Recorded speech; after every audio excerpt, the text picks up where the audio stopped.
ഹരിയും.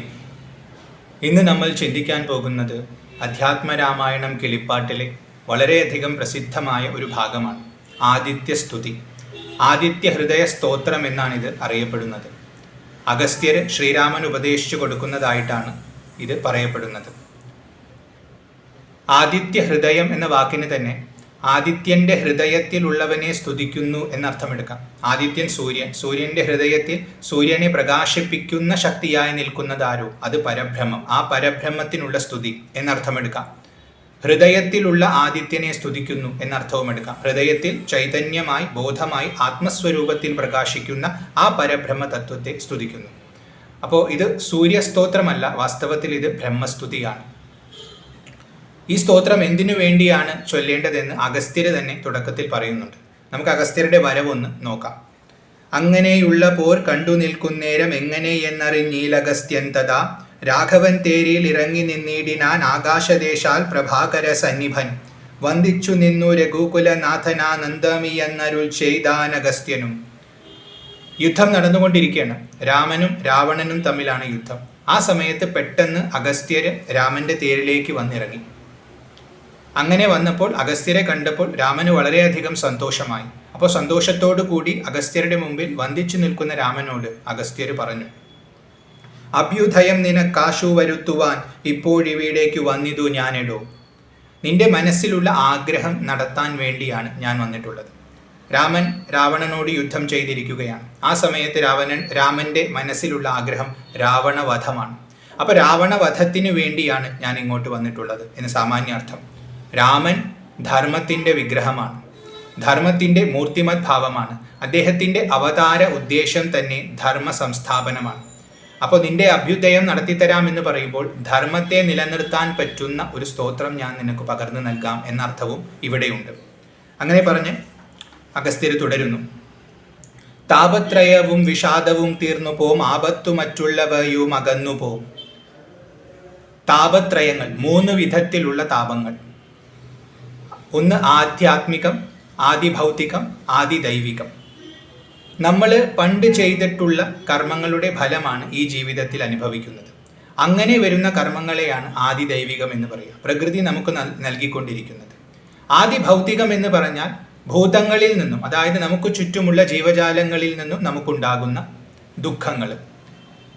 ആധ്യാത്മികം എന്ന് പറഞ്ഞാൽ നമ്മൾ ഇപ്പോൾ ചെയ്യുന്ന കർമ്മത്തിൽ നിന്നും അപ്പോൾ ജനിക്കുന്ന ദുഃഖങ്ങൾ. ഇങ്ങനെ 3 തരത്തിലുള്ള ദുഃഖങ്ങളെ മനുഷ്യൻ സദാ അനുഭവിച്ചുകൊണ്ടിരിക്കുന്നുണ്ട്. ഈ 3 ദുഃഖങ്ങളെയും നശിപ്പിക്കാൻ പോകുന്ന ഒരു സ്തോത്രമാണ് ഇത്. മനസ്സിൻ്റെ വിഷാദത്തെയും ഇത് ഇല്ലാതെയാക്കും. മനസ്സിന് ഉന്മേഷത്തെ പ്രദാനം ചെയ്യുമെന്നർത്ഥം. അതാണ് താപത്രയവും വിഷാദവും തീർന്നു പോവും, ആപത്തു മറ്റുള്ളവയും അകന്നു പോകും. ഇനി മറ്റെന്തെങ്കിലും ആപത്തുണ്ടെങ്കിൽ അതെല്ലാം തനിയെ അകന്നു പോകും. അതാണ് ഈ സ്തോത്രത്തിൻ്റെ ശക്തി. ശത്രുനാശം വരും, രോഗവിനാശനം. ശത്രുവിനെ ഇതില്ലാതെയാക്കും. പുറത്തുള്ള ശത്രുവിനെ അല്ല ഇവിടെ സൂചിപ്പിക്കുന്നത്. യഥാർത്ഥത്തിൽ നമുക്കുള്ളിൽ തന്നെ, അതായത് ഭഗവത്ഗീതയിൽ പറയും അവനവന്റെ ശത്രു അവനവൻ തന്നെയാണെന്ന്. നമ്മുടെ ഉള്ളിൽ ദുർവാസനകളായി നമ്മെ തെറ്റായ വഴിയിലൂടെ നടത്തുന്ന ആ ശക്തിയെയാണ് നമ്മൾ ശത്രു എന്ന് വിളിക്കുന്നത്. അപ്പം നമ്മുടെ മനസ്സ് തന്നെയാണ് നമ്മുടെ ശത്രു, നമ്മുടെ മനസ്സ് തന്നെയാണ് നമ്മുടെ മിത്രം. അപ്പം നമ്മളിലുള്ള ആ ശത്രുവിനെ ഇല്ലാതെയാക്കും എന്നർത്ഥമെടുക്കാം, ശത്രുവിനാശനം. പിന്നെ രാമനോടായതുകൊണ്ട് രാവണനെ ഇല്ലാതെയാക്കും എന്നർത്ഥവും അവിടെയുണ്ട്. രോഗവിനാശനം, രോഗങ്ങൾ ഇല്ലാതെയാക്കും. നമ്മുടെ ശരീരത്തിൻ്റെ ആ തുലനയെ അത് ക്രമീകരിക്കും ഈ സ്തോത്രം ജപിച്ചാൽ. ഭഗവത് കൃപ കൊണ്ട് നമുക്ക് പിന്നെ ഒരു രോഗവും ഉണ്ടാവില്ല, ഉള്ള രോഗങ്ങൾ തീരുകയും ചെയ്യും എന്ന് അഗസ്ത്യർ പറയുന്നു. വർദ്ധിക്കും ആയുസ്സും സൽകീർത്തി വർധനം. ആയുസ്സും സൽകീർത്തിയും വർദ്ധിക്കും. നിത്യമാദിത്യ ഹൃദയമാം മന്ത്രം ഇതുത്തമമെത്രയും ഭക്ത്യാ ജപിക്കടോ. ആദിത്യ ഹൃദയമാകുന്ന ഈ മന്ത്രത്തെ ഭക്തിയോടുകൂടി ജപിക്കണം. മന്ത്രങ്ങൾ ജപിക്കുമ്പോൾ പ്രധാനമാണ് ഭക്തി. കാരണം ഭാവഗ്രാഹി ജനാർദ്ദന, ഭഗവാൻ ഭാവത്തെയാണ് നോക്കുന്നത്. നമ്മൾ എന്തു ചൊല്ലുന്നു എന്നല്ല, എങ്ങനെ ചൊല്ലുന്നു എന്നതാണ് ഭഗവാന് മുഖ്യം. അപ്പോൾ നല്ല ഭാവത്തോടു കൂടി, ഭക്തിയോടുകൂടി. ഭക്തി എപ്പോഴാണ് ഉണ്ടാകുന്നത്? ഭഗവാന്റെ മഹിമയെ അറിയുമ്പോഴാണ്. അപ്പോൾ ഭഗവാന്റെ മഹിമയെ അറിയാൻ ശ്രമിച്ച് തനിക്ക് മനസ്സിലാക്കാൻ പറ്റുന്നതിനും അതീതമായി നിൽക്കുന്ന വൈഭവമാണ് ഭഗവാൻ എന്ന ബോധത്തോടു കൂടി നമ്മൾ ഭഗവാനെ സ്തുതിക്കണം. അപ്പോൾ നമ്മുടെ മനസ്സ് ഒഴുകും, പ്രേമത്തോടു കൂടി ആനന്ദത്തോടു കൂടി ഒഴുകും. ആ ഒഴുക്കാണ് ഭക്തി. അപ്പോൾ അങ്ങനെയുള്ള ഭക്തിയോടു കൂടി വേണം ഏത് സ്തുതിയും ജപിക്കാൻ. ഇത് അഗസ്ത്യർ ഓർമ്മപ്പെടുത്തുകയാണ്. അപ്പോൾ വെറുതെ ചൊല്ലിയാൽ പോരാ, ഭക്തിഭാവത്തെ വർദ്ധിപ്പിച്ചിട്ട് ചൊല്ലണം എന്ന് ഇവിടെ ഉപദേശിക്കുന്നു. ദേവാസുരോരക ചാരണ കിന്നര താപസ ഗുഹ്യക യക്ഷരക്ഷോഭൂത കിം പുരുഷാപ്സരോ മാനുഷാദ്യന്മാരും സംപ്രതി സൂര്യനെ തന്നെ ഭജിപ്പതും. എല്ലാവരും എല്ലാ കാലത്തും ഭജിക്കുന്നത് സൂര്യനെ തന്നെയാണ്. ഏത് സൂര്യൻ? ആ പരബ്രഹ്മതത്വത്തെ. പലരും പലതിനെയാണ് ഭജിക്കുന്നത്. നമ്മൾ സൂക്ഷ്മമായി നോക്കിയാൽ ഓരോരുത്തരും ആശ്രയിക്കുന്നത് ഓരോന്നിനെയാണ്. ഇപ്പം ഇവിടെ പറയുന്ന ആൾക്കാർ, ഇപ്പം ദേവന്മാർ, അസുരന്മാർ, ഉരകങ്ങൾ, ചാരണന്മാർ, കിന്നരന്മാർ, താപസന്മാർ, ഗുഹ്യകന്മാർ, യക്ഷന്മാർ, രക്ഷസുകൾ, കിംപുരുഷന്മാർ, അപ്സരസുകൾ, മനുഷ്യർ തുടങ്ങിയ ഓരോരുത്തരും പലരെയാണ് ആശ്രയിക്കുന്നത്, പല ശക്തികളെയാണ് ആശ്രയിക്കുന്നത്. എന്നാൽ എല്ലാ ശക്തികളുടെയും മൂർത്തിമത് ഭാവമായ അതിൻ്റെ മൂലത്തിലിരിക്കുന്ന ഏകശക്തിയായ ആ പരബ്രഹ്മത്തെയാണ് വാസ്തവത്തിൽ അവർ ആശ്രയിക്കുന്നത്. അറിഞ്ഞോ അറിയാതെയോ. ചിലരത് അറിഞ്ഞ് ആശ്രയിക്കുന്നു, ചിലരത് അറിയാതെ ആശ്രയിക്കുന്നു. പക്ഷെ എല്ലാവർക്കും ലോകത്തിൽ ഒരു ആശ്രയമേ ഉള്ളൂ, അത് ആ പരബ്രഹ്മ തത്വമാണ് എന്നിവിടെ അഗസ്ത്യർ പറയുന്നു. ആ പരബ്രഹ്മത്തെയാണ് നമ്മൾ സ്തുതിക്കാൻ പോകുന്നത്. അപ്പോൾ അത് ഓർമ്മ വേണം. ആ ഭാവം ഉള്ളിൽ ജനിപ്പിക്കാൻ വേണ്ടിയാണ് ആദിത്യൻ്റെ ഈ മഹിമയെ അഗസ്ത്യർ പറയുന്നത്. ദേവകളാകുന്നത് ആദിത്യനാകിയ ദേവനത്രേ എന്ന് പറയുന്നു. ദേവകൾ, നമ്മൾ പല ശക്തികളെയും പ്രപഞ്ചത്തിൽ കാണുന്നു. ആ ശക്തികളെയാണ് ദേവതകളായി സങ്കല്പിക്കുന്നത്. അത് വാസ്തവത്തിൽ ആദിത്യൻ തന്നെയാണ്. അത് പരബ്രഹ്മം തന്നെയാണ്. എല്ലാ ശക്തികൾക്കും ശക്തിയെ പ്രദാനം ചെയ്യുന്ന മൂലശക്തിയാണ് പരബ്രഹ്മം. അതുകൊണ്ട് എല്ലാ ദേവതയായും പ്രകാശിക്കുന്നത് അവൻ തന്നെ, ആ പരബ്രഹ്മ വസ്തു തന്നെ. ദേവകളാകുന്നത് ആദിത്യനാകിയ ദേവനത്രേ 14 ലോകങ്ങളും രക്ഷിപ്പതും നിജ രശ്മികൾ കൊണ്ടവൻ ഭക്ഷിപ്പതും അവൻ കൽപ്പകാലാന്തരെ. 14 ലോകങ്ങളെ രക്ഷിക്കുന്നതും ഭക്ഷിക്കുന്നതും അവൻ തന്നെ. അവനാണ് സൃഷ്ടിക്കുന്നത്, അവനാണ് പാലിക്കുന്നത്, അവനാണ് സംഹരിക്കുന്നത്. ആ ഒരേ ശക്തിയെ ഇവിടെയുള്ളൂ. അതിനെ അറിയുക എന്നിവിടെ അഗസ്ത്യർ ഓർമ്മപ്പെടുത്തുന്നു. ബ്രഹ്മനും വിഷ്ണുവും ശ്രീമഹാദേവനും ഷൺമുഖൻ താനും പ്രജാപതി വൃന്ദവും ശക്രനും വൈശ്വാനരനും കൃതാന്തനും രക്ഷോവരനും വരുണനും വായുവും യക്ഷാധിപനും ഈശാനനും ചന്ദ്രനും നക്ഷത്രജാലവും ധിക്കരി വൃന്ദവും വാരണവക്ത്രനും ആര്യനും മാരനും താരാഗണങ്ങളും നാനാഗ്രഹങ്ങളും അശ്വിനി പുത്രരും അഷ്ടവസുക്കളും വിശ്വദേവന്മാരും സിദ്ധരും സാധ്യരും നാനാപിതൃക്കളും പിന്നെ മനുക്കളും ദാനവന്മാരും ഉരക സമൂഹവും വാരമാസർത്തു സംവത്സര കൽപ്പാതി കാരകനായതും സൂര്യൻ ഇവൻ തന്നെ. ഇവിടെ ഉള്ളതെല്ലാം സൂര്യൻ തന്നെയാണ്. ആരൊക്കെയാണ് ഇവിടെ പറയുന്നത്? ബ്രഹ്മാവ്, വിഷ്ണു, മഹാദേവൻ, ഷൺമുഖൻ സുബ്രഹ്മണ്യ സ്വാമി, താൻ പ്രജാപതി, അതായത് പ്രജാപതി വൃന്ദം എന്ന് പറഞ്ഞാൽ കശ്യപൻ, ദക്ഷൻ, അങ്ങനെ ഒരുപാട് പ്രജാപതികളുണ്ട്. അവരെല്ലാം തന്നെ വാസ്തവത്തിൽ ഭഗവാന്റെ സ്വരൂപം തന്നെയാണ്. ശക്രൻ അതായത് ഇന്ദ്രൻ, വൈശ്വാനരൻ അഗ്നി, കൃതാന്തൻ അതായത് യമൻ, രക്ഷോവരൻ രാക്ഷസന്മാര് ശ്രേഷ്ഠനായവർ, രാക്ഷസന്മാരുടെ ആധിപത്യത്തിൽ ഇരിക്കുന്ന ഓരോ സമയത്ത് ഓരോരുത്തരാണ്. അവരെല്ലാം തന്നെ ഭഗവാന്റെ സ്വരൂപമാണ്. കാരണം സനാതന ധർമ്മത്തിൽ നല്ലവനെന്നോ ചീത്തവനെന്നോ ഇല്ല, എല്ലാം ഭഗവാന്റെ തന്നെ പ്രകടീകൃത ഭാവമാണ്. അത് മനസ്സിലാക്കുമ്പോഴാണ് നമ്മുടെ മനസ്സ് നിശ്ചലമാകുന്നത്. വരുണൻ, വായു, യക്ഷാധിപൻ, ഈശാനൻ, ചന്ദ്രൻ, നക്ഷത്രജാലങ്ങള്, ധിക്കരി വൃന്ദവും. ധിക്കരി എന്ന് പറഞ്ഞാൽ ദിഗ്ഗജങ്ങളായി നിൽക്കുന്നത്, ലോകത്തെ താങ്ങി നിർത്തുന്ന ദിഗ്ഗജങ്ങൾ എന്ന സങ്കല്പമുണ്ട്. ആ ദിഗ്ഗജങ്ങളായി നിൽക്കുന്നതും അവൻ തന്നെ. ധിക്കരി വൃന്ദവും വാരണവക്ത്രനും അതായത് ഗണപതി, ആര്യനും മാരനും, മാരൻ എന്ന് പറഞ്ഞാൽ കാമദേവൻ, താരാഗണങ്ങളും നാനാഗ്രഹങ്ങളും അശ്വിനി പുത്രരും എന്ന് പറഞ്ഞാൽ അശ്വിനി ദേവതമാര്, ദേവഗണങ്ങളുടെ ഭിഷഗ്വരന്മാരാണ് അവർ, വൈദ്യന്മാരാണ്, ദേവവൈദ്യന്മാരാണ്. അഷ്ടവസുക്കളും വിശ്വദേവന്മാരെന്ന് പറയുന്നത് വൈദിക കാലത്തുള്ള ഈശ്വര സങ്കല്പമാണ്. സിദ്ധരും സാധ്യരും നാനാപിതൃക്കളും പിന്നെ മനുക്കളും ദാനവന്മാരും ഉരക സമൂഹവും. ദാനവന്മാര് സർപ്പങ്ങൾ, ഉരകങ്ങൾ എന്ന് പറഞ്ഞാൽ സർപ്പങ്ങൾ, പലതര സർപ്പ സമൂഹങ്ങളുണ്ട്. ഇവരെല്ലാം തന്നെ ഭഗവാനാണ്. അതായത് ഭഗവാന്റെ സ്വരൂപമാണ് വിശ്വം. വിശ്വത്തെ തന്നെ ഈശ്വരനായി നമ്മൾ കാണണം. വിഷ്ണു സഹസ്രനാമത്തിലെ ആദ്യത്തെ നാമം തന്നെ വിശ്വം എന്നാണ്. വിശ്വരൂപ ദർശനത്തിലും ഭഗവാൻ ഇത് തന്നെയാണ് കാണിക്കുന്നത്. പുരുഷ സൂക്തത്തിലും ഇതേ ആശയമാണ് പ്രകടമാകുന്നത്. അപ്പോൾ ഭഗവാനെ ആരാധിക്കുന്നതിന് മുമ്പ് എല്ലാം ഭഗവാനാണെന്ന് മനസ്സിലാക്കണം. നമുക്കത് അനുഭവിക്കാൻ പറ്റിയില്ലെങ്കിൽ പോലും ബുദ്ധി കൊണ്ടെങ്കിലും അറിയണം ഇതെല്ലാം ഭഗവാന്റെ പ്രകടീകൃത ഭാവമാണെന്ന്. ആ ഭാവം വെച്ചിട്ട് ഉപാസന തുടങ്ങിയാൽ ഉപാസനയ്ക്ക് ബലം കൂടും. അതുകൊണ്ടാണ് ഇതെല്ലാം തുടക്കത്തിൽ തന്നെ അഗസ്ത്യര് പറഞ്ഞു തരുന്നത്. അതുപോലെ വാരം മാസം ഋതു സംവത്സരം കൽപ്പാതികാരകനായതും സൂര്യൻ ഇവൻ തന്നെ. കാലസ്വരൂപനാണ് ഭഗവാൻ എന്നാണ് ഇവിടെ പറയുന്നത്. ആഴ്ചകളും മാസങ്ങളും ഋതുക്കളും ഇങ്ങനെ ഓരോന്നോരോന്നായി കാലത്തിന്റെ പ്രവാഹമായി നമുക്ക് മുമ്പിൽ പ്രത്യക്ഷപ്പെട്ട് നമ്മയെല്ലാം സ്വാധീനിപ്പിച്ച് ഉണ്ടാക്കി നിലനിർത്തി ഇല്ലാതെയാക്കുന്ന കാലസ്വരൂപനായ പരബ്രഹ്മ തത്വത്തെയാണ് നമ്മൾ സ്തുതിക്കാൻ പോകുന്നതെന്ന് ഓർമ്മപ്പെടുത്തുകയാണ്. ഈ ഭാവം മനസ്സിൽ വെച്ചുകൊണ്ട് വേണം ഈ സ്തോത്രത്തെ ജപിക്കാൻ. ഇനി സൂര്യന്റെ പര്യായങ്ങളാണ് ഇവിടുന്ന് വരുന്നത്. ശരിക്കും സ്തുതി ആരംഭിക്കുന്നത് ഇവിടുന്നാണ്. ഓരോരോ പര്യായങ്ങൾ പറയുന്നു. വേദാന്ത വേദ്യനാം വേദാത്മകൻ ഇവൻ. വേദാന്തത്താൽ അറിയപ്പെടുന്നവൻ. വേദാന്തം എന്ന് പറഞ്ഞാൽ ഉപനിഷത്ത്. ഉപനിഷത്ത് കൊണ്ട് അറിയുന്നവൻ ആര്? വേദാത്മകൻ. വേദത്തിന്റെ സ്വരൂപനാണ്. വേദം എന്നാൽ അറിവ്. അറിവിന്റെ സ്വരൂപം, അറിവ് തന്നെ സ്വരൂപമായിട്ടുള്ളവൻ, അതായത് ചിത് സ്വരൂപനാണ്. അങ്ങനെയുള്ളവനെ അറിയണമെങ്കിൽ വേദാന്തത്തെ, അതായത് ഉപനിഷത്തിനെ നമ്മൾ ആശ്രയിക്കണം. അങ്ങനെ മാത്രമേ ഭഗവാനെ അറിയാൻ പറ്റൂ എന്നിവിടെ സൂചിപ്പിക്കുന്നു. വേദാർത്ഥ വിഗ്രഹൻ. വേദത്തിന്റെ അർത്ഥം, അതിന്റെ സാരം തന്നെ മൂർത്തിമത്തായി നിൽക്കുന്നവനാണ്. കാരണം വേദത്തിന്റെ സാരം സത്താണ്. ആ സത്ത് ഈശ്വരനാണ്. അവനെയാണ് നമ്മൾ സ്തുതിക്കുന്നത്. വേദജ്ഞ സേവിതൻ. വേദത്തെ അറിയുന്നവർ, വേദത്തിന്റെ പൊരുൾ എന്ന് നന്നായി ഗ്രഹിക്കുന്നവർ ആശ്രയിക്കുന്നത്, സേവിക്കുന്നത് ഭഗവാനെയാണ്. അതുകൊണ്ട് വേദജ്ഞ സേവിതൻ. പൂഷ, എല്ലാവരെയും പോഷിപ്പിക്കുന്നവൻ. വിഭാകരൻ, പ്രകാശത്തെ ഉണ്ടാക്കുന്നവൻ. മിത്രൻ, എല്ലാവരുടെയും മിത്രനായിരിക്കുന്നവൻ. അർജുനന് കൃഷ്ണൻ എന്ന പോലെ നമ്മോടൊപ്പം സന്തത സഹചാരിയായി നമ്മുടെ ഉള്ളിൽ പ്രകാശിച്ചു കൊണ്ടിരിക്കുന്നു. നമ്മുടെ യഥാർത്ഥ മിത്രം ഭഗവാനാണ്. അത് മനസ്സിലാക്കി ഭഗവാനെ ഉപാസിക്കണം. പ്രഭാകരൻ, പ്രകാശത്തെ ഉണ്ടാക്കുന്നവൻ, പ്രഭയെ ചൊരിയുന്നവൻ. ദോഷാകരാത്മകൻ.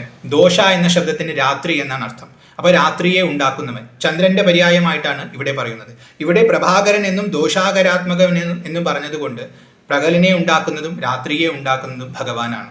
സൂക്ഷ്മമായി നോക്കിയാൽ ജ്ഞാനത്തെ നൽകുന്നതും അജ്ഞാനത്തെ സൃഷ്ടിക്കുന്നതും ഭഗവാൻ തന്നെയാണ്. അങ്ങനെയുള്ള ഭഗവാന് നമസ്കാരം. ത്വഷ്ട, വിശ്വകർമാവിന്റെ പേരാണ്. ദേവശില്പിയായ വിശ്വകർമാവായി ഇവിടെ പ്രത്യേകമായ പലതും സൃഷ്ടിക്കുന്നവനും ആ ഭഗവാൻ തന്നെ. ദിനകരൻ, ദിനത്തെ ഉണ്ടാക്കുന്നവൻ, അതായത് പകലിനെ ഉണ്ടാക്കുന്നവൻ ദിനകരൻ. ഭാസ്കരൻ, പ്രകാശത്തെ ചൊരിയുന്നവൻ. നിത്യൻ, സനാതനനാണ്. ഭഗവാന് തുടക്കവുമില്ല ഒടുക്കവുമില്ല, എല്ലാ കാലത്തുമുണ്ട്. ഉണ്മയാണ്, അതായത് സത് വസ്തുവാണ് എന്നാണ് നിത്യശബ്ദം കൊണ്ട് സൂചിപ്പിക്കുന്നത്. അഹസ്കരൻ, അഹസിനെ, അതായത് ദിവസത്തെ ഉണ്ടാക്കുന്നവൻ. ഈശ്വരൻ, എല്ലാം ഭരിക്കുന്നവൻ. കർത്തും അകർത്തും അന്യഥാ കർത്തും സമർത്ഥ, ചെയ്യാനും ചെയ്യാതിരിക്കാനും മാറ്റി ചെയ്യാനും സാമർഥ്യമുള്ള ഒരേ ഒരു ശക്തി ഈശ്വരൻ. ആ ഈശ്വരനാണ് പരബ്രഹ്മം. സാക്ഷി, എല്ലാം കാണുന്നവൻ. നമ്മുടെ എല്ലാം ഉള്ളിൽ സാക്ഷിഭാവത്തിൽ സദാ പ്രകാശിച്ചു കൊണ്ടിരിക്കുന്നവൻ ഭഗവാൻ. സവിത, ജ്ഞാനസ്വരൂപനായവൻ. സമസ്ത ലോകേക്ഷണൻ, എല്ലാ ലോകങ്ങളെയും കാണുന്നവൻ.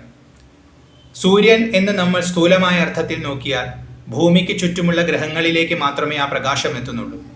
എന്നാൽ ഇവിടെ എല്ലാ ലോകങ്ങളെയും കാണുന്നവൻ എന്ന് പറയുമ്പോൾ എല്ലാ ലോകത്തിലും വ്യാപിച്ചിരിക്കുന്ന സൂര്യൻ, അതാരാണ്? പരബ്രഹ്മമാണ്. ആ പരബ്രഹ്മ തത്വത്തെയാണ് നമ്മൾ സ്തുതിക്കുന്നത്. ഭാസ്വാൻ, പ്രകാശമാനനായവൻ. വിവസ്വാൻ, നഭസ്വാൻ, നഭസ്വാൻ എന്നാൽ കാറ്റ്, കാറ്റിൻ്റെ സ്വരൂപത്തിലുള്ളവൻ. ഗഭസ്തിമാൻ, പ്രകാശത്തെ ധരിച്ചിരിക്കുന്നവൻ, പ്രകാശപൂർണനായവൻ എന്നെല്ലാം അർത്ഥം. ശാശ്വതൻ, നിത്യൻ എന്ന വാക്കിന്റെ അതേ അർത്ഥം, എല്ലാ കാലത്തും ഉള്ളവൻ, ഒരു മാറ്റവും സംഭവിക്കുന്നില്ല. കാലസ്വരൂപനാണെങ്കിലും കാലത്തിന്റെ സ്വാധീനം ഇല്ലാത്തവൻ. ഭഗവാനെ കാലം ബാധിക്കുന്നില്ല, നിത്യനായിരിക്കുന്നു. ശംഭു, മംഗളത്തെ പ്രദാനം ചെയ്യുന്നവൻ. ഭഗവാനെ സ്മരിച്ചാൽ തന്നെ മംഗളമുണ്ടാകും. ഭഗവാന്റെ സ്വരൂപം അതാണ്, കാരണം മംഗളസ്വരൂപിയാണ്. അപ്പോൾ ഭഗവാന്റെ നാമത്തെ ചൊല്ലുമ്പോൾ, ഭഗവാന്റെ മഹിമയെ കീർത്തിക്കുമ്പോൾ, ഭഗവാനെ മനസ്സുകൊണ്ട് വെറുതെ ഒന്ന് സ്മരിക്കുമ്പോൾ നമ്മുടെ ഉള്ളിൽ മംഗളം സംഭവിക്കും. അതുകൊണ്ട് ശംഭുവാണ് ഭഗവാൻ. ശരണ്യനാണ്. ഭഗവാനെ ആശ്രയിക്കാം, കാരണം ഭഗവാൻ ആശ്രയം തന്നാൽ അത് പരിപൂർണമായ ആശ്രയമാണ്. പിന്നെ മറ്റൊരു ആശ്രയത്തിൻ്റെ ആവശ്യം വരില്ല. യോഗക്ഷേമം വഹാമ്യഹം എന്ന് ഗീതയിൽ പറയുന്ന ആ ഭാവത്തിലിരിക്കുന്നവൻ ശരണ്യൻ, ശരണതൻ, ശരണത്തെ നൽകുന്നവൻ. ആര് ആത്മാർത്ഥമായി ചോദിച്ചാലും അവർക്ക് ശരണം കൊടുക്കും. സർവധർമാൻ പരിത്യജ്യ മാമേകം ശരണം വ്രജ എന്ന് ഭഗവാൻ പറയുന്നത് ആ ധൈര്യത്തിലാണ്. ഭഗവാനെ ശരണം പ്രാപിച്ചാൽ ഭഗവാൻ ശരണം കൊടുത്തിരിക്കും. സമർപ്പണം ഉണ്ടാവണം എന്ന് മാത്രം. അതുകൊണ്ട് ശരണതൻ. ലോക ശിശിരാരി, ശിശിരം എന്നാൽ തണുപ്പ്, ലോകത്തിന്റെ തണുപ്പിനെ ഇല്ലാതെയാക്കുന്നവൻ. ഘോര തിമിരാരി, ഘോരമായ തിമിരം, അന്ധകാരത്തെ ഇല്ലാതെയാക്കുന്നവൻ. അതായത് ഘോരമായ അന്ധകാരത്തിന്റെ ശത്രുവാണ്. അരി എന്നാൽ ശത്രു എന്നർത്ഥം. ഭഗവാൻ പ്രകാശസ്വരൂപനാണ്. ഭഗവാൻ ഉണ്ടെങ്കിൽ ഇരുട്ടില്ല. അപ്പൊ ഇരുട്ടിന്റെ ശത്രു എന്ന ഭാവത്തിൽ ഇവിടെ പറയാം. അതായത് അജ്ഞാനം ഇല്ലാതെയാകും. ഭഗവാന്റെ സാന്നിധ്യമുണ്ടോ ജ്ഞാനം ഉണ്ടാവും, പിന്നെ അവിടെ അജ്ഞാനമില്ല. അപ്പൊ ഭക്തർക്ക് ജ്ഞാനം കിട്ടുന്നത് തന്നെ ഭഗവാന്റെ കൃപ കൊണ്ടാണ്. കാരണം ഭഗവാന്റെ സ്വരൂപം ജ്ഞാനമാണ്. അപ്പൊ ഭക്തർ ഭഗവാനെ ധ്യാനിക്കുമ്പോൾ, ഭഗവാൻ ഉള്ളിൽ പ്രത്യക്ഷപ്പെടുമ്പോൾ ജ്ഞാനം തനിയെ സംഭവിക്കുന്നു. അതുകൊണ്ടാണ് പുരാണ കഥകളിൽ ഭക്തിയുടെ മകനായിട്ട് ജ്ഞാനവൈരാഗ്യങ്ങളെ പറയുന്നത്. അപ്പൊ ഭക്തി ഉണ്ടെങ്കിൽ ജ്ഞാനം തനിയെ സംഭവിക്കുമെന്നിവിടെ പറഞ്ഞിരിക്കുന്നു. ശോകാപഹാരി, ശോകത്തെ ഇല്ലാതെയാക്കുന്നവൻ. ലോകാലോക വിഗ്രഹൻ, ലോകാലോകം എന്നുള്ളത് ഒരു സാങ്കല്പിക പർവ്വതമാണ്. സൂര്യന്റെ പ്രകാശത്തിന് മറികടക്കാൻ പറ്റാത്ത പർവ്വതം, അത്രയും വലിയ പർവ്വതമാണ്. അതായത് ബ്രഹ്മം എന്നാണ് ഇവിടെ ഉദ്ദേശിക്കുന്നത്. ആ ബ്രഹ്മസ്വരൂപനാണ്. കാരണം സൂര്യപ്രകാശത്തിന് പരിമിതിയുണ്ട്. സൂര്യൻ ആരുടെ പ്രകാശത്താൽ പ്രകാശിക്കുന്നുവോ ആ പ്രകാശ സ്വരൂപനെ പ്രകാശിപ്പിക്കാൻ സൂര്യന് സാധിക്കില്ല. യൻ മനസാനമനുതേ യേനാഹുർ മനോമതം എന്ന് ഉപനിഷത്ത് പറയുന്നുണ്ട്. അപ്പൊ അങ്ങനെ ബ്രഹ്മസ്വരൂപനായിരിക്കുന്നവൻ എന്ന് പറയാൻ വേണ്ടി ഇവിടെ പറയുന്നു ലോകാലോക വിഗ്രഹൻ. ഭാനു, പ്രകാശസ്വരൂപൻ. ഹിരണ്യഗർഭൻ, അതായത് ബ്രഹ്മാവ്, സൃഷ്ടികർത്താവായ ബ്രഹ്മാവിന്റെ സ്വരൂപത്തിൽ ഇരിക്കുന്നവൻ. ഹിരണ്യേന്ദ്രിയൻ, ഹിരണ്യം എന്നാൽ സ്വർണം. സ്വർണത്തെ കാണുന്ന ഇന്ദ്രിയങ്ങൾ, അതായത് സ്വർണത്തെ കാണാനുള്ള ഇന്ദ്രിയങ്ങളായി പ്രകാശിക്കുന്നവൻ എന്നർത്ഥം പറയാം. സ്വർണം എന്നാൽ മായ. നമ്മൾ കാണുന്ന ഇന്ദ്രിയങ്ങൾ കാണുന്നത് മുഴുവൻ മായയാണ്. വാസ്തവത്തിൽ ഇന്ദ്രിയങ്ങൾ ഇല്ലെങ്കിൽ മായയില്ല. കാരണം കാണുമ്പോൾ മാത്രമാണ് മായ ഉള്ളതായി തോന്നുന്നത്. അപ്പൊ അങ്ങനെ മായയായി പ്രകാശിക്കുന്ന ആ മായയെ ജനിപ്പിക്കുന്നവൻ എന്നർത്ഥത്തിൽ ഹിരണ്യേന്ദ്രിയൻ എന്നിവിടെ പറഞ്ഞിരിക്കുന്നു. ദാനപ്രിയൻ, ദാനം കൊടുക്കാൻ വളരെയധികം ഇഷ്ടമുള്ളവനാണ്. ഭഗവാനോട് ആത്മാർത്ഥമായി ചോദിച്ചാൽ ഭഗവാൻ കൊടുക്കും. അത് ഭഗവാന്റെ ഒരു സ്വരൂപമാണ്. അതുകൊണ്ടാണ് ഭക്തർ ആശ്രയിക്കുന്നത്. പക്ഷേ യഥാർത്ഥ ആശ്രയം ഒന്നും ചോദിക്കാതെയുള്ള ആശ്രയമാണ്. കാരണം നമുക്ക് പരിമിതിയുണ്ട്. നമ്മൾ കാണുന്നത് വളരെ ചുരുക്കമായ കാര്യങ്ങളാണ്. ദേശത്തിൻ്റെയും കാലത്തിൻ്റെയും പരിമിതിയിൽ നിൽക്കുന്ന നമുക്കൊരിക്കലും ഏറ്റവും ശ്രേഷ്ഠമായത് എന്തെന്നറിയാൻ പറ്റില്ല. ഭഗവാൻ ത്രികാലജ്ഞാനിയാണ്, ദേശകാലാതീതനാണ്. അതുകൊണ്ട് ഭഗവാൻ ശരി ഏതെന്ന് വ്യക്തമായി അറിയാം. അപ്പം നമ്മൾ ചോദിച്ച് അത് നമുക്ക് കിട്ടിയാൽ അതുകൊണ്ട് നമുക്ക് ഗുണമുണ്ടാകണമെന്ന് ഉറപ്പില്ല. എന്നാൽ ഭഗവാൻ തൻ്റെ ഇച്ഛയാൽ നമുക്ക് തന്നാൽ അത് തീർച്ചയായും നമുക്ക് ശുഭകരമായിരിക്കും. അതുകൊണ്ട് ഭഗവാനെ ആശ്രയിക്കുമ്പോൾ ഒന്നും ചോദിക്കാതെ ഭഗവാൻ എന്ത് തരുന്നുവോ അതിൽ സന്തോഷിക്കുക എന്ന ഭാവത്തിൽ വേണം ആശ്രയിക്കാൻ എന്ന് ആചാര്യന്മാർ എപ്പോഴും പറയാറുണ്ട്. ദാനപ്രിയൻ, സഹസ്രാംശു, ഒരുപാട് കിരണങ്ങൾ ഉള്ളവൻ, അതായത് സൂര്യസ്വരൂപനായി ലോകത്തെ മുഴുവൻ പ്രകാശിപ്പിക്കുന്നവൻ എന്നർത്ഥം. സനാതനൻ, നിത്യനായിരിക്കുന്നവൻ. സപ്താശ്വൻ, 7 കുതിരകളോട് കൂടിയവൻ. സപ്തവർണ്ണങ്ങളാണല്ലോ സൂര്യരശ്മിക്കുള്ളത്, അതുകൊണ്ട് 7 കുതിരകളോട് കൂടിയവൻ. അർജുനാശ്വൻ, വെളുത്ത കുതിരയോട് കൂടിയവൻ. ഭഗവാൻ 7 കുതിരകൾ സങ്കല്പിക്കുന്നു, ആ 7ഉം വെളുത്ത കുതിരകളാണെന്ന് പറയപ്പെടുന്നു. അതുകൊണ്ട് അർജുനാശ്വൻ. സകലേശ്വരൻ, എല്ലാവരുടെയും ഈശ്വരനായി ഇരിക്കുന്നവൻ. സുപ്തജനാവബോധപ്രദൻ, ഉറങ്ങിക്കിടക്കുന്നവർക്ക് ബോധത്തെ പ്രദാനം ചെയ്യുന്നവൻ. അതായത് ഉറങ്ങിക്കിടക്കുന്നവരുടെ ഉള്ളിൽ ബോധമായി ഇരിക്കുന്നവൻ. ഉറങ്ങി എന്ന് ഉണർന്നു കഴിയുമ്പോൾ അറിയുന്നത് നമ്മുടെ ഉള്ളിൽ അറിവായി എന്തോ ഒന്ന് അവശേഷിക്കുന്നുണ്ടായിരുന്നു. എല്ലാം ഇല്ലാതെ ആയപ്പോഴും എന്തോ ഒന്ന് അവശേഷിക്കുന്നുണ്ട്. ആ ചൈതന്യ സ്വരൂപനായിരിക്കുന്നവനാണ് ഭഗവാൻ. സകലേശ്വരൻ, എല്ലാത്തിൻ്റെയും ഈശ്വരനായിരിക്കുന്നവൻ. മംഗളൻ, മംഗളസ്വരൂപനായവൻ. ശിവനാണ് ഭഗവാൻ. ഭഗവാന്റെ സാന്നിധ്യമുള്ളതാണ് വാസ്തവത്തിൽ മംഗളഭാവം. ഭഗവാനെ എടുത്തു മാറ്റിയാൽ പിന്നെ ഒന്നും, ബാക്കിയെല്ലാം അമംഗളമാണ്. എന്നാൽ എല്ലാം ഭഗവാനായതുകൊണ്ട് എല്ലാം മംഗളം തന്നെയാണെന്ന് മനസ്സിലാക്കണം എന്നൊരു ഉപദേശവും ഇവിടെയുണ്ട്. പ്രപഞ്ചത്തിൽ നല്ലതെന്നും ചീത്തയെന്നുമുള്ള ഭേദം നമുക്ക് ഭക്തിയുടെ പാരമ്യത്തിൽ എത്തുമ്പോൾ ഇല്ലാതെയാകും. ഇവിടെ ഈശ്വരൻ മാത്രമേ ഉള്ളൂ, എല്ലാം ഈശ്വരന്റെ ലീലയാണെന്ന് നമ്മൾ അറിയും. ആ അറിവെത്തുമ്പോൾ പ്രപഞ്ചം തന്നെ മംഗളമായി ഭവിക്കും. അങ്ങനെ മംഗളസ്വരൂപനായിരിക്കുന്നവൻ ഭഗവാൻ. ആദിത്യൻ, അതിഥിയുടെ മകനായി അവതരിച്ചവൻ എന്നർത്ഥം ഇവിടെ എടുക്കാം. അർക്കൻ, ഭഗവാന്റെ പര്യായ പദമാണ്. അരുണൻ, സൂര്യൻ ഉദിക്കുന്നതിന് മുമ്പ് ആദ്യം കാണുന്നത് ആ ചുവപ്പ് നിറമാണ്. അരുണൻ സൂര്യന്റെ വരവ് അറിയിക്കുകയാണ്. ആ ചുവപ്പ് കഴിഞ്ഞതിന് ശേഷമാണ് സൂര്യൻ വരുന്നത്. അപ്പൊ ആ അരുണസ്വരൂപനായിരിക്കുന്നവൻ ഭഗവാൻ. അനന്തകൻ, എല്ലായിടത്തും സഞ്ചരിക്കുന്നവൻ. ഭഗവാന് അപ്രാപ്യമായി ഒന്നുമില്ല. ഭഗവാൻ എല്ലാ സമയത്തും എല്ലായിടത്തും ഉണ്ട്. കാരണം സർവവ്യാപിയാണ്. അങ്ങനെയുള്ള സ്വരൂപമാണ് ഭഗവാനുള്ളത്. ജ്യോതിർമയൻ, ജ്യോതിസോട് കൂടിയവൻ, പ്രകാശ സ്വരൂപനായവൻ. തപനൻ, തപിക്കുന്നവൻ, തപിപ്പിക്കുന്നവൻ, ലോകത്തെ മുഴുവൻ ചൂടാക്കുന്നത്. അതായത് സൂക്ഷ്മാർത്ഥം എടുത്തു നോക്കിയാൽ നമ്മളെ ഓരോന്ന് ചെയ്യാൻ പ്രേരിപ്പിക്കുന്നവൻ ആരോ അവൻ തപനൻ. അതുകൊണ്ടാണ് ഗായത്രി മന്ത്രത്തിൽ സൂര്യനെ ഉപാസിക്കുന്നത്. നമ്മുടെ ഉള്ളിൽ നിന്ന് നമ്മളെ പ്രചോദിപ്പിക്കുകയാണ്, നമ്മുടെ ബുദ്ധിയെ പ്രചോദിപ്പിക്കുകയാണ്. അപ്പോഴാണ് കാര്യം ഗ്രഹിക്കാനുള്ള ശേഷി നമുക്കുണ്ടാവുന്നതും നല്ലത് ചെയ്യാനുള്ള ശേഷി നമുക്കുണ്ടാവുന്നതും. അപ്പൊ അങ്ങനെ പ്രചോദനം നൽകുന്നവൻ എന്ന അർത്ഥത്തിൽ തപനൻ എന്നിവിടെ അർത്ഥം പറയാം. സവിതാവ്, ജ്ഞാനസ്വരൂപൻ.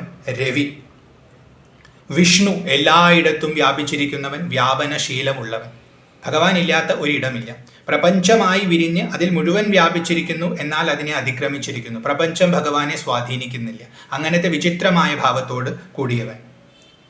വികർത്തനൻ, വികർത്തനൻ എന്നാൽ മുറിക്കുന്നവൻ, വിശേഷേന മുറിക്കുന്നവൻ. വിശേഷേനെ മുറിക്കുക എന്ന് പറഞ്ഞാൽ ഈ പ്രപഞ്ചത്തിൽ പലതിനെ നമ്മൾ കാണുന്നു, എന്നാൽ വാസ്തവത്തിൽ ഒന്നേ ഉള്ളൂ. അപ്പൊ ഈ ഒന്നിനെ പലതാക്കിയത് എന്താ? മായ. ആ മായാസ്വരൂപത്തിലിരിക്കുന്നവൻ വികർത്തനൻ. അംശുമാൻ, കിരണങ്ങളോട് കൂടിയവൻ. മാർത്താണ്ഡൻ ഭഗവാന്റെ പര്യായ പദമാണ്. ഉഷ്ണകിരണൻ, താപത്തോടു കൂടിയ കിരണങ്ങളോട് കൂടിയവൻ, ലോകത്തെ മുഴുവൻ ഉത്തേജിപ്പിക്കുന്നവൻ എന്ന് നേരത്തെ പറഞ്ഞു, അതേ അർത്ഥമാണ്. മിഹിരൻ, മിഹിര ശബ്ദത്തിന് മേഘം എന്ന അർത്ഥമെടുക്കാം. അപ്പോൾ ജലത്തെ പ്രദാനം ചെയ്യുന്നവൻ, അങ്ങനെ മേഘസ്വരൂപനായിരിക്കുന്നവൻ. വിരോചനൻ, വിശേഷേന എല്ലാവരെയും ആനന്ദിപ്പിക്കുന്നവൻ. നമ്മുടെ ഉള്ളിൽ നമുക്ക് പലതിലാണ് അഭിരുചി. ആ അഭിരുചിയിൽ നമുക്ക് ആനന്ദത്തെ പ്രദാനം ചെയ്യുന്നതാരാ? അത് ഭഗവാനാണ്. അപ്പൊ എല്ലാ ഭാവത്തിലും ആനന്ദമായി വിളങ്ങുന്നവൻ എന്നർത്ഥം വിരോചന ശബ്ദത്തിനെടുക്കാം. പ്രദ്യോതനൻ, നമുക്ക് അറിവിനെ പ്രദാനം ചെയ്യുന്നവൻ. നമുക്ക് ലോകത്തെ കാണാൻ പറ്റുന്നുണ്ട്. ആ ലോകത്തെ ദ്യോതിപ്പിക്കുന്നത്, വളരെ വ്യക്തമായി നമുക്ക് സ്പഷ്ടമായി കാണാൻ സഹായിക്കുന്നത് ഭഗവാനാണ്. ലിറ്ററൽ അർത്ഥത്തിലും എടുക്കാം. സൂര്യൻ ഇല്ലെങ്കിൽ നമുക്കൊന്നും കാണാൻ പറ്റില്ല. അപ്പോൾ നമുക്ക് കാഴ്ച നൽകുന്നവൻ എന്ന അർത്ഥത്തിലും എടുക്കാം. സൂക്ഷ്മമായി നോക്കിയാൽ ഈ ലോകത്തിന്റെ യഥാർത്ഥ സ്വരൂപം എന്തെന്ന ബോധം നമുക്ക് നൽകുന്നവനും പ്രദ്യോതനൻ. പരൻ, ഏറ്റവും അതീതമായി നിൽക്കുന്നവനാണ്. അവനപ്പുറം ഒന്നുമില്ല, അതുകൊണ്ട് പരൻ. ഖദ്യോതൻ, ഉദ്യോതൻ, അദ്വയൻ. അദ്വയൻ എന്നാൽ രണ്ടെന്ന ഭാവമില്ലാത്തവൻ. രണ്ട്, നമ്മൾ ഇവിടെ ഞാൻ എന്നും എൻ്റേതെന്നും പറഞ്ഞ് ലോകത്തെ കാണുന്നു. അങ്ങനെ കാണുന്നത് കൊണ്ട് ആ രണ്ടിൽ നമ്മൾ കുടുങ്ങിപ്പോവുകയാണ്. എന്നാൽ ഭഗവാന്റെ സ്വരൂപം വാസ്തവത്തിൽ ഒന്നാണ്. ഇവിടെ ഞാൻ എന്നോ എൻ്റേതെന്നോ ഉള്ള ഭാവമില്ല. ഭഗവാനെ അറിയുന്നവർക്കും ഈ ഭാവം കിട്ടും. അതുകൊണ്ട് ഭഗവാൻ അദ്വയനാണ്. ഭഗവാനോട് ഉപമിക്കാൻ ഇവിടെ മറ്റൊന്നുമില്ല എന്ന അർത്ഥത്തിലും ഭഗവാൻ അദ്വയനാണ്. ഖദ്യോതൻ എന്ന ശബ്ദം കൊണ്ട് ആകാശത്തെ ജനിപ്പിക്കുന്നവൻ എന്നർത്ഥമെടുക്കാം. ഉദ്യോതൻ എന്ന ശബ്ദം കൊണ്ട് ലോകത്തെ പ്രതീതി, ലോകമെന്ന പ്രതീതിയെ ഉണ്ടാക്കുന്നവൻ എന്നർത്ഥവും എടുക്കാം. വിദ്യാവിനോദൻ, വിദ്യയിൽ വിനോദിക്കുന്നവൻ. ഭഗവാന് അറിവ് ഒരു വിനോദമാണ്. കാരണം ഭഗവാന്റെ സ്വരൂപം തന്നെ അറിവാണ്. അപ്പൊ തന്നിൽ നിന്ന് അന്യമായി ഒന്നും അറിയാനില്ല. എന്നാൽ തന്നിൽ നിന്ന് അന്യമായി പലതും ഉള്ളതുപോലെ തോന്നിപ്പിച്ച് അതിനെ അറിഞ്ഞുകൊണ്ട് രസിക്കുന്നവൻ. വാസ്തവത്തിൽ ഈ പ്രപഞ്ചം മുഴുവൻ ഭഗവാന്റെ ലീലയാണ്. ഇവിടെ ഭഗവാൻ മാത്രമേ ഉള്ളൂ. കൃഷ്ണാവതാരത്തിൽ നമുക്ക് ഈ ലീല കാണാം. ബ്രഹ്മമോഹന ലീലയിൽ ഭഗവാൻ തന്നെ എല്ലാ രൂപങ്ങളും സ്വീകരിച്ചുകൊണ്ട് ക്രീഡിക്കുന്നത് നമുക്ക് കാണാം. അതേപോലെയാണ് ഭഗവാന്റെ യഥാർത്ഥ സ്വരൂപം. വാസ്തവത്തിൽ ഇവിടെ അദ്ദേഹം മാത്രമേ ഉള്ളൂ. അദ്ദേഹത്തിന്റെ സ്വരൂപം തന്നെ വിദ്യയാണ്. എന്നാൽ തന്നിൽ നിന്ന് അന്യമായി എന്തിനെയോ ഒന്ന് ഉണ്ടാക്കിയ പോലെ തോന്നിപ്പിച്ച് അതിൽ രമിക്കുന്നത് കൊണ്ട് വിദ്യാവിനോദനൻ എന്ന് പറയുന്നു. വിഭാവസു, വിശ്വസൃഷ്ടിസ്ഥിതി സംഹാരകാരണൻ. വിശ്വത്തെ സൃഷ്ടിക്കുകയും നിലനിർത്തുകയും സംഹരിക്കുകയും ചെയ്യുന്നവൻ. വിഭാവസു എന്ന് പറഞ്ഞാൽ പ്രകാശ സ്വരൂപനായവൻ. വിശ്വവന്ദ്യൻ, എല്ലാവരാലും വന്ദിക്കപ്പെടുന്നവൻ. ആരെല്ലാം ഇവിടെ ആരെയെല്ലാം വന്ദിക്കുന്നുണ്ടോ വാസ്തവത്തിൽ ആ വന്ദനം മുഴുവൻ ചെന്നെത്തുന്നത് ഭഗവാനാണ്. അതുകൊണ്ട് ലോകം മുഴുവൻ വന്ദിക്കുന്നവൻ. അറിഞ്ഞോ അറിയാതെയോ ആണ്, പക്ഷെ എല്ലാ വന്ദനങ്ങളും ഭഗവാനുള്ളതാണ്. അതുകൊണ്ട് ലോകവന്ദ്യനാണ്, സർവാരാധ്യനാണ്. മഹാവിശ്വരൂപൻ, വിശ്വം തന്നെ സ്വരൂപമായി ഉള്ളവൻ. ഭഗവാന്റെ രൂപം തന്നെ വിശ്വമാണ്. വിഭു, എല്ലാത്തിനും അതീതനായവൻ. ഭഗവാനെ ഒന്നിലും നമുക്ക് ഒതുക്കാൻ പറ്റില്ല. സർവവ്യാപിയാണ്, എന്നാൽ എല്ലാത്തിനും അതീതനായിരിക്കുന്നവനാണ്. വിശ്വവിഭാവനൻ, വിശ്വത്തെ സൃഷ്ടിക്കുന്നവൻ, സങ്കല്പിക്കുന്നവൻ. വിശ്വൈക നായകൻ, വിശ്വത്തിന് ഒരേ ഒരു നായകൻ. വിശ്വത്തെ നയിക്കുന്നത് ഭഗവാൻ മാത്രമാണ്, മറ്റാരുമല്ല. മറ്റാരൊക്കെയാണെന്ന് നമുക്ക് തോന്നാം. ഇപ്പൊ ലോകത്തിൽ മനുഷ്യരുടെ ഇടയിൽ തന്നെ പല നായകന്മാരും ഉണ്ടെന്ന് നമുക്ക് തോന്നാം, ദേവതകളെ നമുക്ക് തോന്നാം. എന്നാൽ വാസ്തവത്തിൽ ഇവിടെ ഒരു നായകനേ ഉള്ളൂ, അത് ഭഗവാനാണ്. ആ ഭഗവാന്റെ ഇച്ഛയ്ക്ക് അതീതമായിട്ട് ഇവിടെ ഒന്നും തന്നെ നടക്കുന്നില്ല. വിശ്വാസഭക്തിയുക്താനാം ഗതിപ്രദൻ, വിശ്വാസമുള്ളവർക്ക്, ഭക്തിയുക്തന്മാർ. വിശ്വാസം എന്ന് പറഞ്ഞാൽ ഭഗവാൻ ഉണ്ടെന്ന ബോധമുണ്ട്, ഭഗവാനിൽ ശ്രദ്ധയുണ്ട്. ആ ശ്രദ്ധയിൽ നിന്നും നമ്മുടെ ഹൃദയത്തിൽ നിന്നും പ്രേമം ധാരധാരയായി ഒഴുകുന്നുണ്ട്, അതാണ് ഭക്തി. അങ്ങനെയുള്ള ഭാവത്തിൽ ഉള്ളവർക്ക് ഗതിയെ നൽകുന്നവൻ, അവർക്ക് ഏറ്റവും ശ്രേഷ്ഠമായ ഗതി, അതായത് മോക്ഷം, ഭഗവാനിൽ തന്നെ ലയിപ്പിക്കും. ആ പരമമായ ഗതിയെ നൽകുന്നവൻ ഗതിപ്രദൻ. ചണ്ഡകിരണൻ, വളരെയധികം തീക്ഷ്ണമായ കിരണങ്ങളോട് കൂടിയവൻ. തരണി, എല്ലാത്തിനെയും തരണം ചെയ്ത് നിൽക്കുന്നവൻ. ഭഗവാന് ഇനി തരണം ചെയ്യാനൊന്നുമില്ല, ലോകത്തിനെ മുഴുവൻ തരണം ചെയ്ത് നിൽക്കുന്ന സ്വരൂപനാണ് ഭഗവാൻ.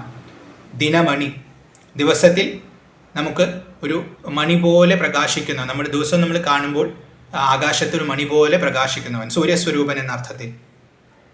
പുണ്ടരീകൻ, പുണ്ടരീകൻ എന്ന് പറഞ്ഞാൽ വെളുത്തവൻ എന്നർത്ഥമാണ്. വെളുത്ത താമര എന്നും പറയും, ആ വെളുത്തവൻ എന്നുള്ള അർത്ഥമാണ്. കാരണം ഭഗവാൻ ശുദ്ധനാണ്, ഭഗവാനിൽ ഒരു കലർപ്പുമില്ല. അതുകൊണ്ട് ഭഗവാനെ ശുക്ലൻ എന്നിവിടെ പുണ്ടരീകൻ എന്ന് വിളിക്കുന്നു, വെളുത്തവൻ എന്ന അർത്ഥത്തിൽ വിളിക്കുന്നു. പ്രബോധപ്രദൻ, എല്ലാവർക്കും ബോധത്തെ പ്രദാനം ചെയ്യുന്നവൻ. പ്രബോധം എന്ന് പറഞ്ഞതുകൊണ്ട് യഥാർത്ഥ ബോധം, താൻ ആരെന്ന ബോധമാണ് പ്രബോധം, അത് നൽകുന്നവൻ പ്രബോധപ്രദൻ. അര്യമ, സദാ ചരിച്ചുകൊണ്ടിരിക്കുന്നവൻ. ഭഗവാന് നിശ്ചലാവസ്ഥയില്ല. കാരണം ഈ പ്രപഞ്ചമായി ഭഗവാൻ വ്യാപിച്ചിരിക്കുന്നുവെന്ന് നമ്മൾ മനസ്സിലാക്കുമ്പോൾ ഈ പ്രപഞ്ചം നിത്യചലന വസ്തുവാണ്, അതൊരു ക്ഷണം പോലും അനങ്ങാതെ നിൽക്കുന്നത്. അപ്പൊ പ്രപഞ്ച സ്വരൂപനായിരിക്കുന്നവൻ എന്നിവിടെ അര്യമാ ശബ്ദം കൊണ്ട് സൂചിപ്പിച്ചിരിക്കുന്നു.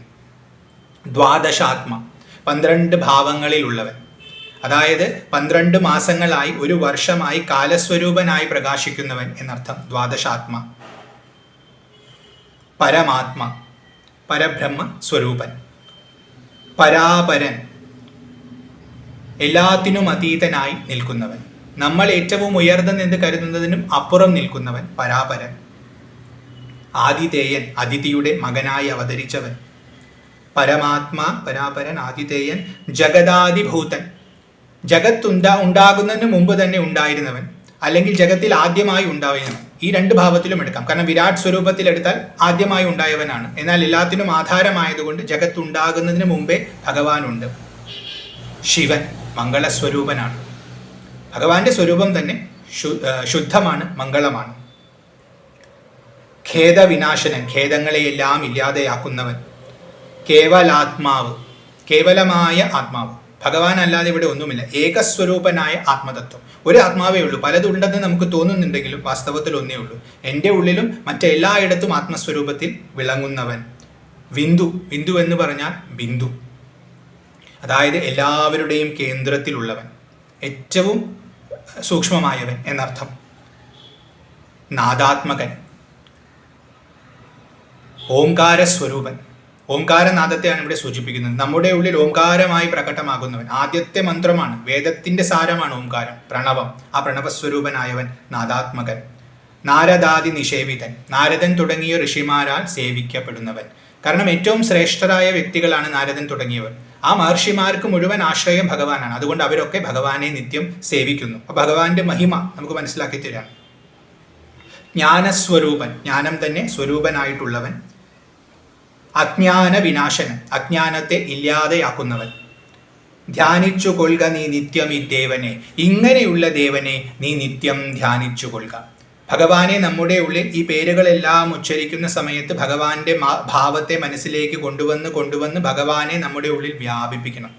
ഭക്തിയുടെ പാരമ്യത്തിൽ നമുക്കത് ചെയ്യാൻ സാധിച്ചാൽ പരമമായ ആ ലക്ഷ്യം നമുക്ക് സുവ്യക്തമായി അനുഭവിക്കാൻ സാധിക്കും. എന്താണത്? സച്ചിദാനന്ദത്തെ നമുക്ക് അനുഭവിക്കാൻ സാധിക്കും. അപ്പൊ അതുകൊണ്ട് ഇങ്ങനെ ഭഗവാനെ ധ്യാനിക്കണം എന്ന് പറയുന്നു. സന്തതം ഭക്ത്യാ നമസ്കരിച്ചിടുക. അങ്ങനെ ഭഗവാനെ ധ്യാനിച്ച് ഭഗവാനെ നമ്മുടെ ഉള്ളിൽ പ്രത്യക്ഷപ്പെടുത്തിയിട്ട് ഭഗവാനെ നമസ്കരിക്കുക. ഇനി നമസ്കാര മന്ത്രങ്ങളാണ് അഗസ്ത്യർ തുടർന്ന് പറയുന്നത്. സന്താപനാശകരായ നമോ നമഃ. സന്താപത്തെ ഇല്ലാതെയാക്കുന്നവനായിക്കൊണ്ട് നമസ്കാരം. അന്ധകാരാന്തകരായ നമോ നമഃ. അന്ധകാരത്തെ ഇല്ലാതെയാക്കുന്നവനായിക്കൊണ്ട് നമസ്കാരം. ചിന്താമണേ, ചിന്തിക്കുന്നതെന്തും പ്രദാനം ചെയ്യുന്നവനാണ് ചിന്താമണി. അങ്ങനെയുള്ള ഭഗവാന് നമസ്കാരം. ചിദാനന്ദായ തേ നമഃ.